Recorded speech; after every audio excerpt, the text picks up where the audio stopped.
Pemirsa, potensi pertumbuhan PT Putra Raja Wali Kencana Tbk masih besar sejalan dengan prospektifnya bisnis logistik menyusul makin baiknya infrastruktur.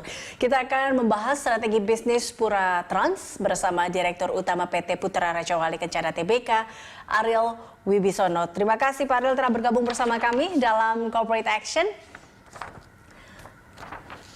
Pak Ariel. Selamat pagi. Selamat pagi Pak Ariel. Pak Ariel, kalau kita lihat ini Pura Trans ingin tetap ekspansif, tapi bagaimana ini melihat kondisi saat ini di tengah pandemi seperti apa? Ya, kita Putra Raja Wali Kencana Tbk ini di saat pandemi di kuartal kedua memang berdampak ya.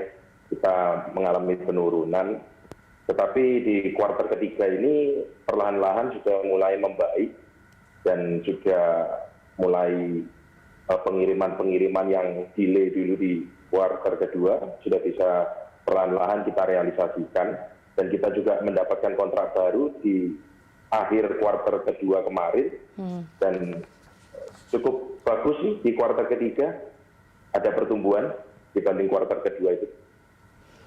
Pak Ariel, kita tahu bahwa ini terkait dengan pandemi ini, salah satunya bahkan PSBB, kita ingat di awal bulan Maret infrastruktur sempat dihentikan salah satu sektor ini. Nah, ini tentunya berdampak bagi Raja Wali. Apa dampaknya yang dirasakan pada saat itu, Pak? Ya, saat itu memang cukup berdampak ya di kuartal kedua, kalau nggak salah di bulan April itu. Terutama waktu itu Jawa Timur juga melakukan PSBB.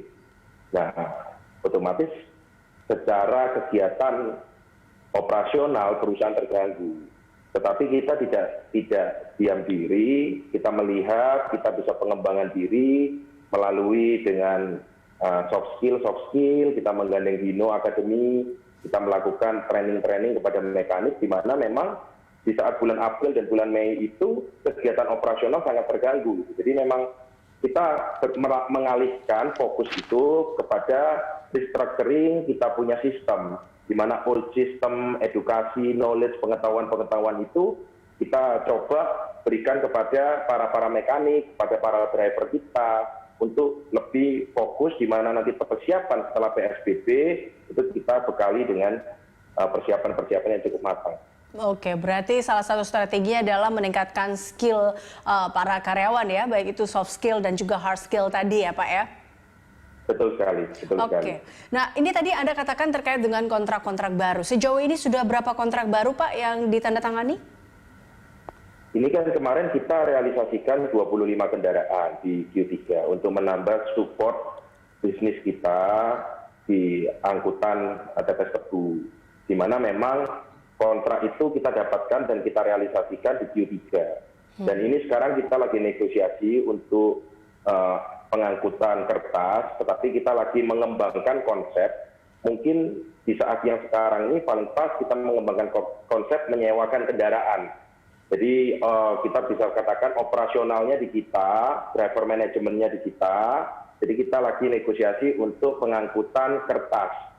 Jadi ini yang lagi kita lakukan, pendekatan ini, dan mungkin akan terrealisasi di Q3 akhir ya.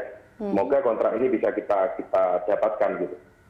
Oke, nah terkait dengan kebijakan atau strategi yang dilakukan selain tadi meningkatkan skill karyawan dan juga tadi ya kontrak-kontrak baru juga terus ditandatangani seperti itu.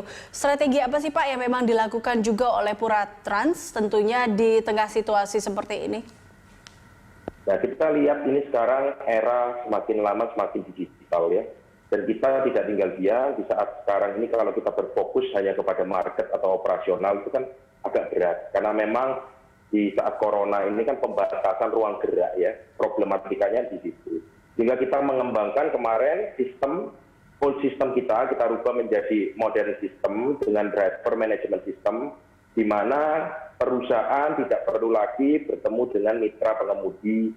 Kita juga bisa melakukan komunikasi jarak jauh, kita juga bisa melakukan operasional jarak jauh dengan driver. Ini persiapan ini kita siapkan semua, sistem-sistem IT yang modern, untuk yang kedepannya apabila di tahun 2021 pandemi ini sudah berlalu, kita juga cukup siap menghadapi era baru dengan modernisasi teknologi dan modernisasi sistem.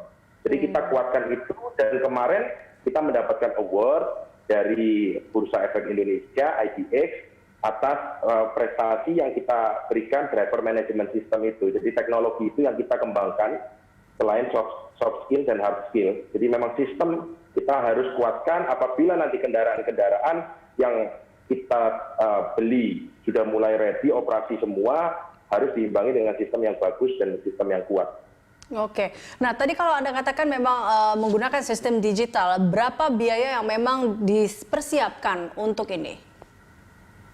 Kita kemarin sudah menganggarkan kurang lebih untuk tahap pertama, karena sistem ini kan kita kembangkan integrasi untuk menjadi intralogistik 4.0, di mana sistem-sistem ini, modul-modul sistem ini kita harapkan nanti menjadi integrasi mulai dari fleet sampai ke back office.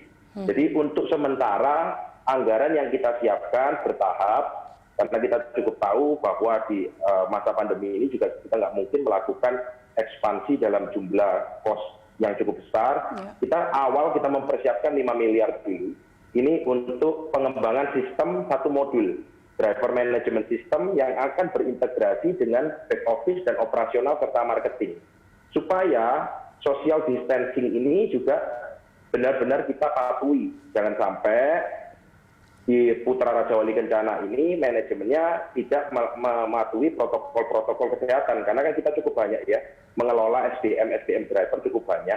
Jadi memang kita sudah melakukan sistem jarak jauh, kita sebut remote driver management system tadi itu, untuk memang protokol social distancing ini.